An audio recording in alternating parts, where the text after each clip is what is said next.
las vueltas que da la vida. Y hace 15 años que llegué a la que hoy es mi casa por estas calles. São às 6 da manhã, eu peguei um táxi no aeroporto e cheguei por primeira vez por essas ruas onde está o bar do meu avô. A comida era deliciosa, adorei. Mas o que eu mais gostei não foi da comida. Foi da visão, foi dos prédios gigantes. Adorei. Mamãe me levou para um parque com outros meninos, mas eles estão ocupando o escorregador. Eles são idiotas, eles acham que eles são os reis do lugar. Eu fiz um novo amigo, mas ele é estranho e todo mundo bate nele.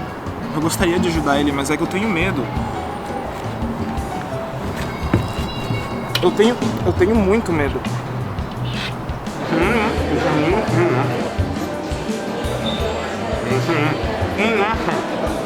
Ya hablo bien el idioma, pero mis compañeros siguen sin querer jugar conmigo. Mi profe de tercero dice que soy listo y divertido. ¿Comer pienso o no comer pienso? Esa es la cuestión. No entiendo nada. Ese bar es el único sitio que durante mi niñez y preadolescencia me mantuvo cuerdo. Resulta que ahora han abierto un establecimiento un poquito más grande, ofrece nuevas prestaciones y la clientela pues ha reducido. Las notas no ayudan debido al sistema educativo de mierda. Empecé a moverme, a conocer personas, tener nuevos vicios.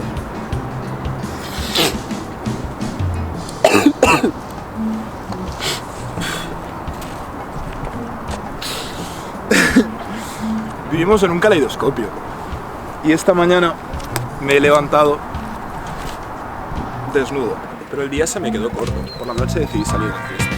Colé un par de pastillas dentro de la discoteca y conocí a un chico con la mente abierta y la polla grande. Estoy empezando a quedar con él. Obviamente, estoy a escondidas de mis amigos de mente abierta. Terrazos. Ni siquiera puedo ver si él, joder. Vuelvo a coger el coche al vecino y me voy de rave con mi ya oficialmente novio.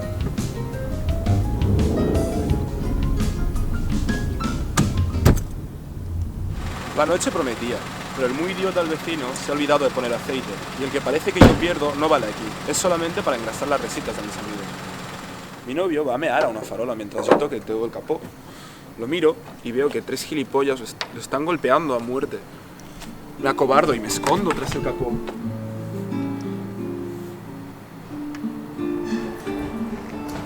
Sigo viniendo a verle día tras día, semana tras semana. Johnny me dice de ir a pillar cristal y dejarlo con el altavoz, pero cada vez que oigo esa música, el corazón me recuerda su presencia. Me doy cuenta de que estoy estancado. No tengo futuro profesional, ni de bohemio bajo un puente. No de artista, de drogata. Decido llamar a mi otro yo, mi yo responsable. Quiero cambiar, dejar toda la mierda atrás, ser una persona distinta, reformarme. Y aquí lo tengo, delante de mí. Me da mucha pereza el esfuerzo, así que decidimos jugarnos las suertes. He ganado en un juego de azar. Es muy curioso.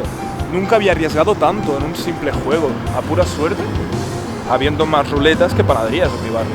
Durante los siguientes 2 años me hice un curso de hostelería, cogí todos mis ahorros, todo el dinero heredado, todo lo que tenía y monté este bar.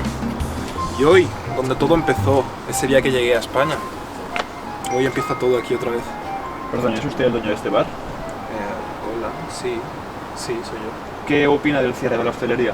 ¿Cómo cierre de la hostelería? ¿Ha visto el decreto del gobierno que cierra bares y restaurantes?